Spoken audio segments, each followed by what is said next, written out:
महाराष्ट्र विधान परिषदेच्या शतक महोत्सवानिमित्त पागे संसदीय प्रशिक्षण केंद्रातर्फे संदर्भ समृद्ध ग्रंथमालिकेतील द्वितीय ग्रंथ आजच्या या प्रकाशन सोहळ्याच्या प्रसंगी उपस्थित असलेले केंद्रीय मंत्री आदरणीय नितीनजी गडकरी साहेब, आपल्या राज्याचे लाडके मुख्यमंत्री आदरणीय देवेंद्रजी फडणवीस साहेब, त्याचबरोबर उपमुख्यमंत्री अजितदादा पवार साहेब, आपल्या विधानसभेचे अध्यक्ष राहुलजी नार्वेकर, त्याचबरोबर संसदीय कार्यमंत्री चंद्रकांतदादा पाटील, माननीय उपसभापती डॉक्टर नीलमताई गोरे, सभागृहामध्ये उपस्थित असलेले सर्व दोन्ही सभागृहाचे सन्माननीय सदस्य, राष्ट्रकुल संसदीय मंडळ महाराष्ट्र आयोजित संसदीय अभ्यास वर्गामध्ये गेल्या 5 दिवसापासून सहभागी असलेले सर्व विद्यार्थी, पत्रकार, त्याचबरोबर प्राध्यापक आणि सर्वच उपस्थित असलेले सर्व सन्माननीय व्यक्ती यांचं मी स्वागत करतो। या सभागृहाच्या माध्यमातून 100 वर्ष पूर्ण झालेले आहेत आणि 100 वर्ष पूर्ण झाले त्याचे ग्रंथ खऱ्या अर्थानं पुस्तकाच्या स्वरूपामध्ये आज प्रकाशन सोहळा होत आहे आणि विधेयक, ठराव आणि धोरणे या संदर्भामधील हे पुस्तक खऱ्या अर्थाने भविष्यातल्या येणाऱ्या राजकीय या सभागृहात आणि राज्यशास्त्राच्या सर्व विद्यार्थी आणि अभ्यासकांना ते आपल्याला पाहायला मिळणार आहे। आणि म्हणून माझा खरं तर आज द्विसभागृह पद्धतीचं महत्त्व हा विषय अभ्यास वर्गातील विद्यार्थ्यांसाठी होता। खरं तर मला फार काही विषद करण्याची आवश्यकता नाही, कारण सभागृहाच्या माध्यमातून राज्याच्या विकासासाठी अतिशय उत्तुंग असं योगदान लाभलेलं आहे। माननीय गडकरी साहेब हे या नागपूर विभागातून पहिल्यांदा 1989 साली, त्यानंतर 2024 पर्यंत 14 पर्यंत 25 वर्ष या सभागृहाचे विधान परिषद सदस्य म्हणून कामकाज पाहिलं।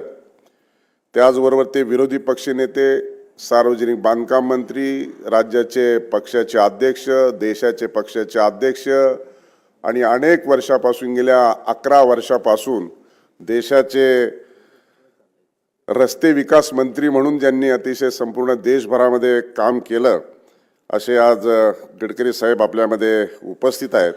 ती तुमच्या आमच्यासाठी सर्वांसाठी अतिशय अभिमानाची गोष्ट आहे। आणि या 51व्या अभ्यास वर्गाचा समारोपाच्या प्रसंगी खरं तर शतक महोत्सवी प्रकाश मालिकेतील दुसऱ्या ग्रंथाचं प्रकाशन सोहळ्याला 25 वर्ष ज्यांनी या विधान परिषदेमध्ये गाजवले, आपले मत, विचार आणि मार्गदर्शन दिलं, असे त्रिवेणी संगम या निमित्तानं आपल्याला आज पाहायला मिळणार आहे।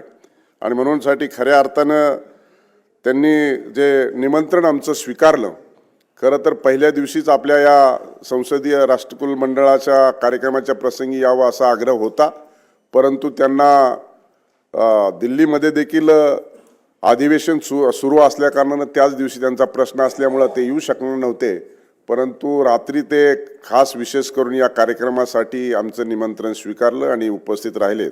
मुंबईला देखील त्यांचा महत्त्वाचा कार्यक्रम होता, परंतु त्या कार्यक्रमात गडकरी साहेबांनी वेळ दिला आणि म्हणूनसाठी खरं तर त्यांनी वेळ दिल्यानंतर त्यांचं भाषण ऐकायला आपण सर्वजण उत्सुक आहात। आणि म्हणून उपसभापती आणि मी विशेष असं त्यांचं आग्रह केला आणि आग्रहाचा मान ठेवून आज आपल्यामध्ये गडकरी साहेब उपस्थित आहेत। खरं तर हा या विधेयकावरील भाषणाच्या संदर्भामध्ये प्रकाशन पहिला ग्रंथ प्रकाशित करत असताना देशाच्या राष्ट्रपती उपस्थित राहिल्यात, आज गडकरी साहेब उपस्थित राहिलेत, माननीय मुख्यमंत्री आहेत, उपमुख्यमंत्री आहेत। हा अतिशय चांगला प्रसंग तुमच्या आमच्यासाठी निश्चित स्वरूपामध्ये आहे। आणि भारतीय राज्यघटनेच्या अनुच्छेद 169 तसेच विधान परिषद रचनेसंदर्भातील अनुच्छेद 171 मध्ये महत्त्वाच्या तरतुदी आहेत। आपणास राज्यशास्त्राचा एक भाग म्हणून भारतातील घटनात्मक प्रक्रिया हा विषय देखील शिकवला जातो.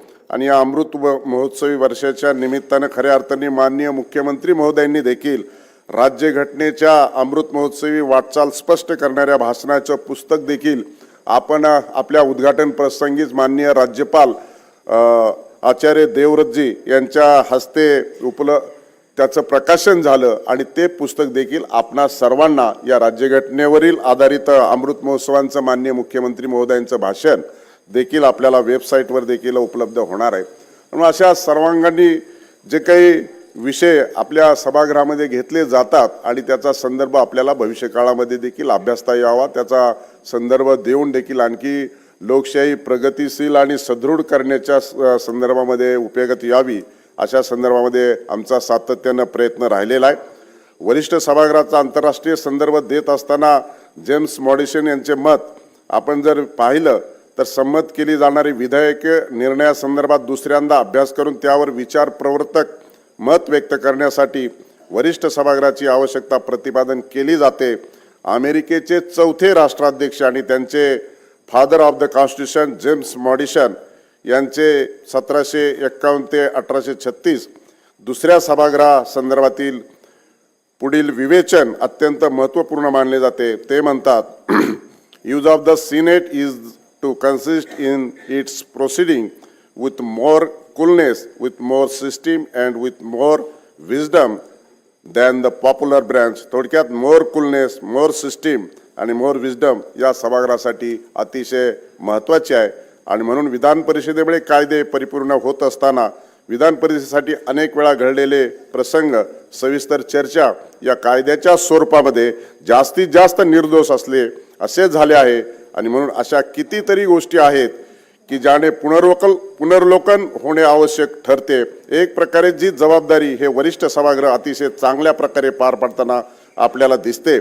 विद्यापीठ कायद्याबरोबरच रोजगार हमीचा कायदा, महाराष्ट्र कॅपिटेशन फी विरोधी कायदा, प्रकल्पग्रस्त पुनर्वसन कायदा, संघटित गुन्हेगारी विरोधी कायदा मोक्का, डान्सबार बंदीचा कायदा, घरेलू कामगारांना संरक्षण देणारा कायदा, शिर्डी साईबाबा संस्थान विश्वस्त व्यवस्था कायदा, देवदासी प्रथा निर्मूलन कायदा, त्याचप्रमाणे महत्त्वाचे उदाहरण म्हणजे अंधश्रद्धा निर्मूलन विधेयकाचे देखील देता येतील. या महत्त्वपूर्ण कायद्याच्या बाबत विधान परिषदेने उपयुक्त सूचना सुचवून कायदा अधिकाधिक परिणामकारक सर्वसमावेशी करण्यासाठी महत्त्वपूर्ण भूमिका बजावलेली आहे.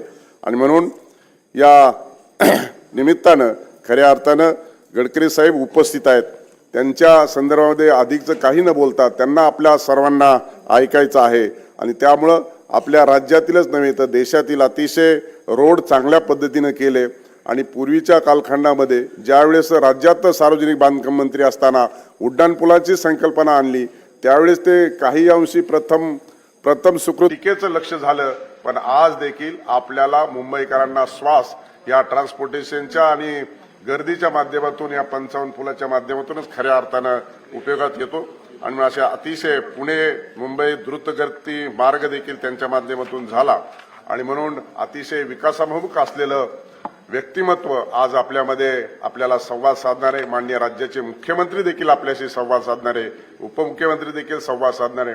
पण अशा या प्रसंगी गडकरी साहेब मुख्यमंत्री उपमुख्यमंत्री यांनी या दुसऱ्या ग्रंथाच्या प्रकाशन सोहळ्याच्या प्रसंगी वेळ उपलब्ध करून दिला. त्यांचं पुन्हा एकदा आपणा सर्वांच्या वतीनं विधान परिषदेच्या वतीनं मी मनपूर्वक असं स्वागत करतो आणि माझ्या वाणीला विराम देतो. जय हिंद, जय महाराष्ट्र.